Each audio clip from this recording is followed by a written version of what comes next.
नमस्कार, आर्य न्यूज देख रहे हैं आप। मैं हूं आपके साथ पल्लवी सिंह। अयोध्या से खबरों की शुरुआत करेंगे, जहां छठे दीपोत्सव का आगाज तेजी के साथ किया जा रहा है और भूमि पूजन के माध्यम से सांकेतिक तौर पर इसकी शुरुआत अब हो चुकी है। बता दें आपको कि अब दीप प्रज्वलन को लेकर दिया बिछाए जाने का कार्य शुरू किए जाने की तैयारी शुरू हो गई है और इसी के लिए अवध विश्वविद्यालय के द्वारा राम की पौड़ी पर विधि विधान के साथ ये भूमि पूजन किया गया है।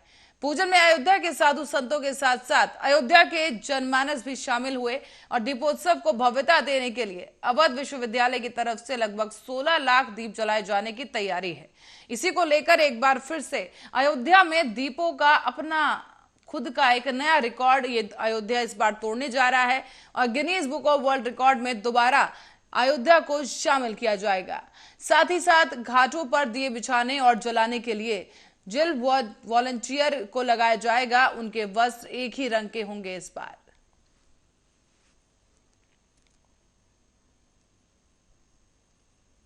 जैसा सर्वविदित है कि पिछले 5 वर्षों से अयोध्या में दीपोत्सव, दिव्य दीपोत्सव मनाया जा रहा है। उत्तर प्रदेश शासन, पर्यटन विभाग और डॉक्टर राम मनोहर लोहिया विश्वविद्यालय के सहयोग से जिला प्रशासन का हमेशा इसमें सहयोग रहा है, अभी भी सहयोग बहुतायत से मिल रहा है। तो हमने आज इस दीपोत्सव की विधिवत औपचारिक रूप से शुरुआत की, जहाँ पे पूजन करके ये प्रार्थना किया गया समस्त देवी देवताओं से कि हमारा दीपोत्सव जो है वो शानदार ढंग से संपन्न हो और इस देश में और दुनिया में शांति बनी रहे। और अब कानपुर से खबर है, जो कानपुर देहात में दबंगों के हौसले इतने बुलंद हो गए हैं कि बेखौफ होकर किसी पर भी हमला बोल देना अब उनकी आदत बन गया है। उनको जनपद की कानून व्यवस्था का भी भय नजर नहीं आ रहा है। ऐसा ही कारनामा दबंगों ने घर में घुसकर अंजाम दिया, जहां इस परिवार पर घर में घुसकर ही जानलेवा हमला कर दिया गया है। बेखौफ दबंगों ने एक परिवार पर लाठी, डंडों और ईंटों से हमला बोलते हुए उन्हें लहूलुहान कर दिया। जब पीड़ित परिवार शिकायत लेकर थाने पहुंचा तो पुलिस उन्हें वहां से टरकाती हुई नजर आई। पीड़ित न्याय की गुहार लगाने के लिए आज एसपी की चौखट पर पहुंचा है। वहीं एसपी ने इस मामले पर गंभीरता दिखाते हुए पीड़ित परिवार को न्याय दिलाने का आश्वासन दिया है।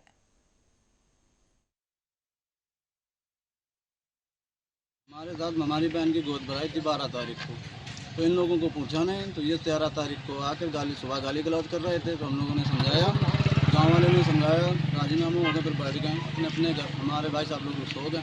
फिर मैंने चौकी इंचार्ज को फ़ोन किया कि साहब ये लोग गाली दे रहे हैं, आपने पिछली बार झगड़ा हुआ था तो आपने शांत करा दिया था, ये कहा कि झगड़ा नहीं होगा दोबारा। फिर इसके बाद ये लोग फिर से आ रहे हैं, गाली गलौज कर रहे हैं। इसके बाद जब झगड़ा हुआ तो ये लोग अपने गुंडे बुलाए पुखराए से, बस मारपीट चालू कर दिया। हमारे रिश्तेदार जो थे वो भी सो रहे थे, सारी ईंटा पत्थरा साबर गैंती लेकर आए थे मारने के लिए। और अब बढ़ते अगली खबर की ओर। खबर रायबरेली से है, जहां पर भारी सुरक्षा व्यवस्था के बीच रायबरेली के 31 परीक्षा केंद्रों पर पीईटी की परीक्षा कड़ी निगरानी के बीच शुरू हो रही है और ऐसे में प्रत्येक केंद्र के बाहर पुलिस सुरक्षा के बीच परीक्षा केंद्रों के अंदर अभ्यर्थी पहुंच चुके हैं। और आपको ये भी बता दें कि परीक्षार्थी पर प्रवेश कर चुके हैं, परीक्षा शुरू हो चुकी है और लगातार जो पुलिस है सुरक्षा बनाए हुए है। ऐसे में परीक्षा केंद्रों की निगरानी के लिए मजिस्ट्रेट, अपर जिलाधिकारी, सिटी मजिस्ट्रेट, सीओ सिटी और परीक्षा केंद्रों का निरीक्षण करते हुए तमाम अधिकारी देखे गए। परीक्षा को सही तरीके से फुल प्रूफ बनाने और मुन्ना भाइयों से बचाने के लिए सीसीटीवी कैमरे से निगरानी भी की जा रही है। परीक्षा के लिए 2 दिनों की 4 पालियों में लगभग 60,000 अभ्यर्थी परीक्षा देंगे। परीक्षार्थियों को सकुशल वापस भेजने के लिए परिवहन विभाग के एआरएम राधेश्याम केसरवानी ने कमर कस ली है। उनका कहना है कि पेट परीक्षा के लिए 170 बसों को लगाया गया है, वाराणसी के लिए 60 बसों को लगाया गया, जबकि फतेहपुर के लिए 25 बसें और प्रयागराज के लिए 20 बसें, सुल्तानपुर के लिए 15 बसें, लखनऊ के लिए 40 बसें लगाई गई हैं और 40 बसों के अतिरिक्त उन्हें रखा गया है। साथ ही आवश्यकता पड़ने पर ये जो 40 बसें स्टैंड बाय पर रखी गई हैं, उन्हें जल्द तुरंत ही मौके पर भेजा जा सकेगा। ऐसे में आपको बता दें कि अगर ज्यादा भीड़ होती है तो 4 अतिरिक्त स्थान भी बनाए गए हैं, जैसे बस स्टेशन, रातापुर चौराहा, त्रिपुला चौराहा और सारस चौराहा, जहां पर सभी जगहों से यात्रियों को आने और ले जाने के लिए सुविधा दी जा रही है। रायबरेली जनपद में कुल 31 केंद्रों पर लगभग 60,000 विद्यार्थियों द्वारा 4 पालियों में यहाँ पर एग्जाम दिया जाएगा। आज यहाँ पर प्रथम पाली का जो है परीक्षा चल रही है। सभी सेंटर पर सफलतापूर्वक और शांतिपूर्वक परीक्षा स्टार्ट हो चुकी है और शांति व्यवस्था की पूरी व्यवस्था की। सर, जो बच्चे अभी जो यहाँ से जब जाएंगे तो उनके लिए क्या व्यवस्था की गई है, ट्रांसपोर्टेशन की? रायबरेली जनपद में प्रयागराज से और बनारस से बच्चे आ रहे हैं। इनको यहाँ पर आने के लिए और यहाँ से जाने के लिए ARM से बात करके प्रॉपर व्यवस्था करा दी गई है। 4 केंद्रों पर अतिरिक्त बसों को लगाते हुए इनका समुचित प्रकार। और प्रदेश के मुखिया योगी आदित्यनाथ शनिवार को 2 दिवसीय प्रवास पर अलीगढ़ पहुंचेंगे, जहां वो शहर में करीब 18 घंटे तक रुकेंगे और इसी के साथ ही हैबिटेट सेंटर समेत 406 करोड़ 59 परियोजनाओं का लोकार्पण और शिलान्यास करेंगे। बता दें आपको कि सीएम योगी आदित्यनाथ मुरादाबाद से हेलीकॉप्टर के जरिए लोधा ITM कॉलेज ग्राउंड पर पहुंचेंगे, जहां निर्माणाधीन राजा महेंद्र प्रताप सिंह राज्य विश्वविद्यालय का जायजा लिया जाएगा। इसके बाद हेलीकॉप्टर से 38वीं वाहिनी PSC ग्राउंड पहुंचेंगे सीएम और कमिश्नरी में विकास कार्य और कानून व्यवस्था की समीक्षा करेंगे। क्षेत्रीय जनप्रतिनिधियों से भी इस दौरान सीएम योगी आदित्यनाथ संवाद कर सकते हैं।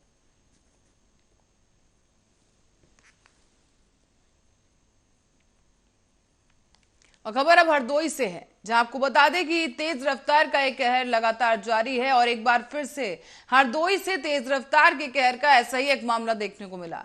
यहां बता दें कि अनियंत्रित होकर तेज रफ्तार एक बस ने हाईवे के किनारे खड़े ठेले को टक्कर मार दी है। मौजूदा कबाड़ खरीद रहे व्यक्ति बस की टक्कर से उनकी मौके पर ही मौत हो गई, जबकि बस कबाड़ बेच रही एक महिला गंभीर रूप से घायल हो गई है।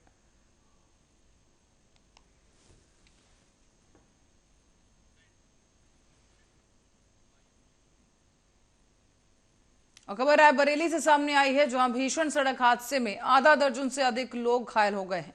तो वहीं घायलों में 2 की हालत नाजुक बताई जा रही है। और जानकारी दे दें आपको कि जो अनियंत्रित सवारी वाहन है उसकी बाइक और कार से जोरदार टक्कर हो गई है और हादसे में घायलों को अब PSC और CHC में भर्ती कराया गया। CHC से जिला अस्पताल उन्हें रेफर किया गया और बछरवा थाना क्षेत्र के रेलवे ओवरब्रिज पर यह भीषण दुर्घटना घटी है और फिलहाल घायलों का इलाज जारी है।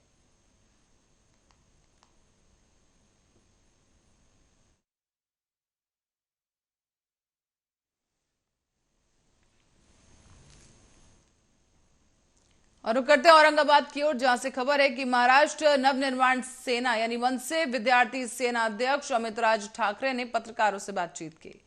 इस दौरान पत्रकारों से मुखातिब होते हुए उन्होंने बेरोजगारी और स्पर्धा परीक्षाओं पर अधिक ध्यान देने के लिए कहा है। साथ ही उन्होंने अपने बयान में और क्या कुछ नसीहत दी, वो भी आप सुनिए।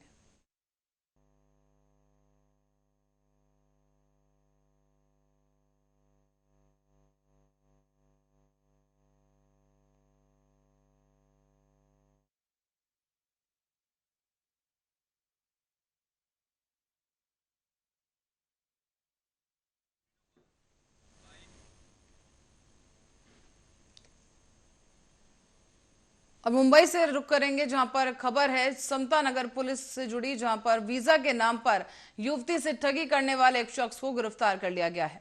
उसका नाम किरण मांडवकर बताया जा रहा है, जो कि एक बिजनेस वुमेन, उससे ठगी के आरोप में गिरफ्तार किया गया। बताया जा रहा है कि यह बिजनेस वुमेन कांदिवली इलाके की रहने वाली है और उसे वजन कम करने के लिए पर्सनल ट्रेनर की जरूरत थी। किरण से उसकी मुलाकात 2 साल पहले हुई थी और इसी दौरान उसने किरण से कहा कि वो कनाडा जाना चाहती है। तब किरण ने उससे 20 लाख रुपए ये कहकर ले लिए कि वो उसे कनाडा का वीजा दिला देगा। पैसे लेने के बाद किरण बिना वीजा दिए वहां से भाग गई और ठगी का एहसास होने पर लेडी समता नगर थाने पहुंची। पुलिस ने किशोरी की शिकायत पर किरण के खिलाफ मामला दर्ज कर लिया है और वरिष्ठ पुलिस अधीक्षक नरेंद्र शिंदे की टीम ने तुरंत ही जांच शुरू की। जांच के दौरान पुलिस ने इस आरोपी को पुणे से गिरफ्तार कर लिया है।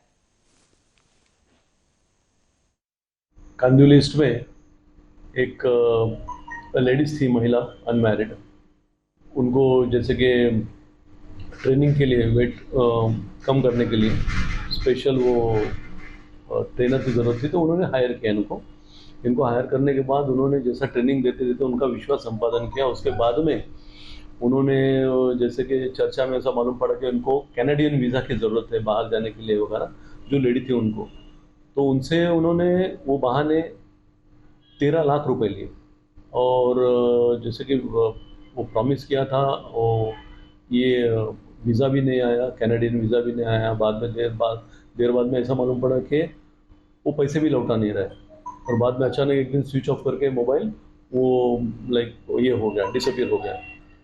तो इसके बाद उन्होंने थोड़ा और देखा, फिर यहाँ पर कंप्लेंट किया समता नगर में। उसके बाद में हमने कंप्लेंट रजिस्टर करने के बाद इमीडिएटली एक उसका जो टेक्निकल ये है डेटा, और वो सब ये करके इन्वेस्टिगेट करके उसका लोकेशन फाइंड आउट करने की कोशिश की, लेकिन नहीं मिल रहा।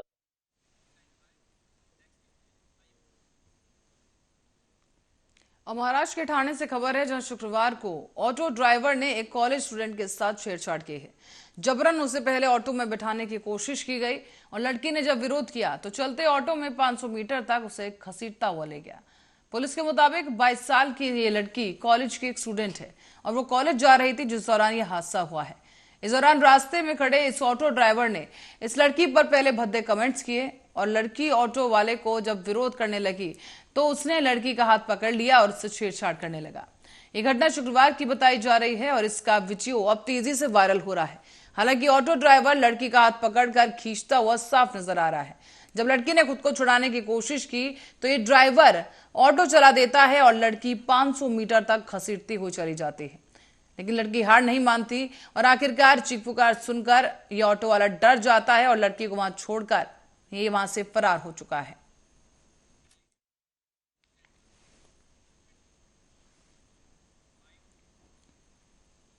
ब्रेक के बाद एक बार फिर स्वागत है आपका आज के बुलेटिन में। खबरों की शुरुआत एक बार फिर से करेंगे महाराष्ट्र से, जहां कांग्रेस के अध्यक्ष नाना पटोले के हाथों भारतीय फिल्म इंडस्ट्री के all India association of cine dancer assistant and choreographer कार्यालय का उद्घाटन किया गया है।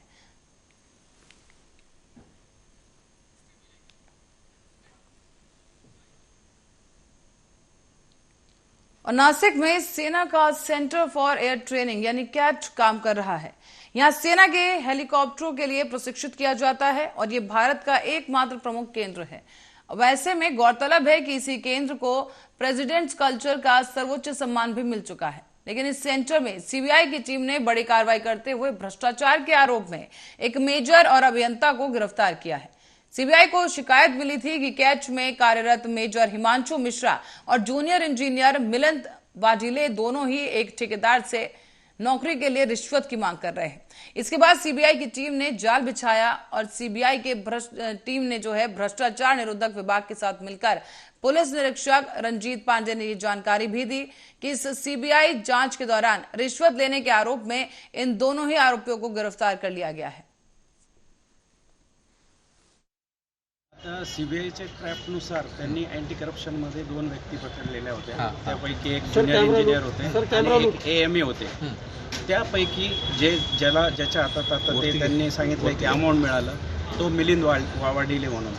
तर त्याच्या कथनाप्रमाणे जो फिर्यादी आहे तो सब कॉन्ट्रॅक्टर आहे। मेन जे कॉन्ट्रॅक्ट ज्याच्याकडे होतं त्याने हे सब कॉन्ट्रॅक्ट केलेलं होतं आणि जो सब कॉन्ट्रॅक्ट घेतलेलं होतं तो त्याच्या ठरवून दिलेल्या निर्देशाप्रमाणे काम करत नव्हता। म्हणून हे मिलिंद वाडिले त्यांना वेळोवेळी समजून सांगायचे किंवा त्याला रागवायचे की काम आपल्या संरक्षण खात्याचं आहे, तू व्यवस्थित कर, परंतु तो करत नव्हता। त्याला वेळोवेळी रागवला, त्याचा राग आला आणि त्याने हे ते पॉकेट डायरेक्टली त्याच्या हातात दिलेलं आहे। ह्या घटनेबाबत त्याने कधीही कोणाकडेही डिमांड केलेली नव्हती। घटनेच्या दिवशीची डिमांड नव्हती, आधीची डिमांड नव्हती। ह्या दिवशी तो अचानक आला आणि अचानक त्याच्या हातात हे करून आणि हे केलेलं आहे। या बाबतीत ह्या व्यक्तींनी जे मिलिंद वाडिले म्हणा किंवा जे दुसरे आहेत दोघांनीही कुठल्याही प्रकारे त्याच्याकडे मागणी केलेली नाही किंवा काहीही केलेलं नाही। तो संरक्षण खात्याचं काम चुकीचं करत होता, त्याला त्यांनी रोखलं किंवा त्याला सांगितलं की तू काम हे चांगलं करायला पाहिजे, त्याचा त्याने हे वचपा काढलेला आहे। कोर्टाने आमची ती बाजू ऐकून घेतली आणि और खबर अब सोलापुर से है, जहां जिले में धोत्री इलाके में मूसलाधार बरसात लगातार जारी है और इस लगातार हो रही बारिश की वजह से कई नदियां और नाले उफान पर हैं और नालों से पानी बहकर खेतों में पहुंचने लगा है। इसी वजह से इन इलाकों में हो रही सोयाबीन की खेती बुरी तरीके से बर्बाद हो चुकी है। तस्वीरें हम आपको दिखा रहे हैं कि यहाँ पर पानी का जो स्तर है वो कितना ज्यादा बढ़ चुका है। खेत ऐसे हैं जो जलमग्न हो गए हैं और सड़कों पर पानी की धारा बहती हुई दिखाई दे रही है, जिससे आवागमन भी प्रभावित है और खासतौर पर किसान अन्नदाता जो इस वक्त काफी परेशान है, क्योंकि कई बीघा फसलें जलमग्न हो चुकी हैं और भारी बारिश और लगातार हो रही इस मूसलाधार बारिश की वजह से किसानी पर सबसे ज्यादा प्रभाव पड़ा है।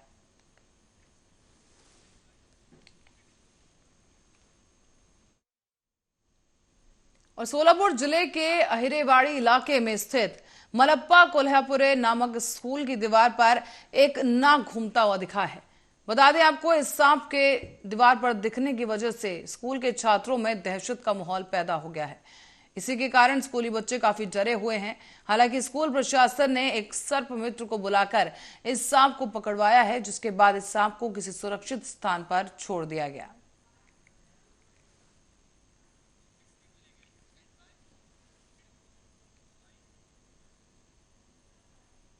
और गुजरात में आम आदमी पार्टी की सरकार आए दिन इस मनोकामना के लिए पूर्ति के लिए महाराष्ट्र के सोलापुर जिले के आप कार्यकर्ताओं ने सोलापुर से सोमनाथ साइकिल यात्रा की शुरुआत की। आगामी चुनाव को देखते हुए आम आदमी पार्टी प्रचार करने में कोई कोर कसर नहीं छोड़ रही है और इसी क्रम में ये साइकिल यात्रा सामने आई है।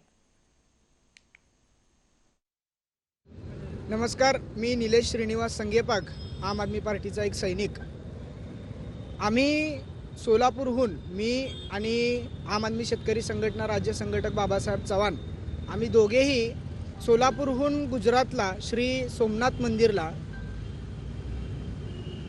ईश्वरचरणी प्रार्थना करण्यासाठी चाललेलो आहोत की गुजरातची जनता भ्रष्टाचाराच्या, महागाईच्या आणि बेरोजगारीच्या श्रापातून मुक्त व्हावी आणि आम आदमी पार्टीचं सरकार गुजरातमध्ये यावं। कारण और रुक करेंगे बुल्ढाना की ओर, जहां जिले से खबर है कि खामगांव तालुका स्थित पिपड़गांव राजा में मूसलाधार बरसात के कारण फसल बर्बाद हो गई है और इस बर्बाद हुई फसल का जायजा लेने के लिए स्वाभिमान संगठन के नेता रविकांत तुपकर पहुंचे हैं। जायजा लेने के बाद तुपकर ने कहा कि बरसात के कारण फसलें खराब होने की वजह से किसान काफी आहत है। सरकार द्वारा उन्हें जल्द से जल्द मदद दी जानी चाहिए।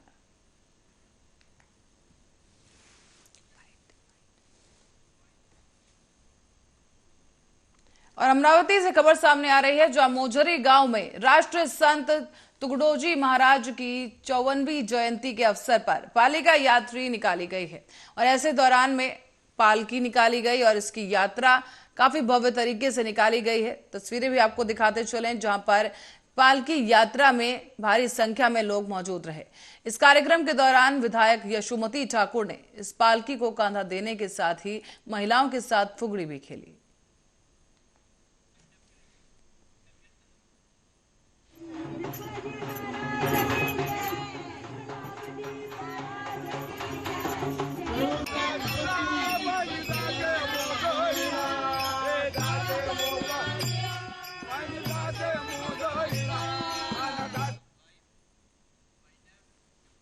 और इसी खबर के साथ साथ बुलेटिन में फिलहाल के लिए इतना ही। बने रहे हमारे साथ, देखते रहिए आर्या न्यूज।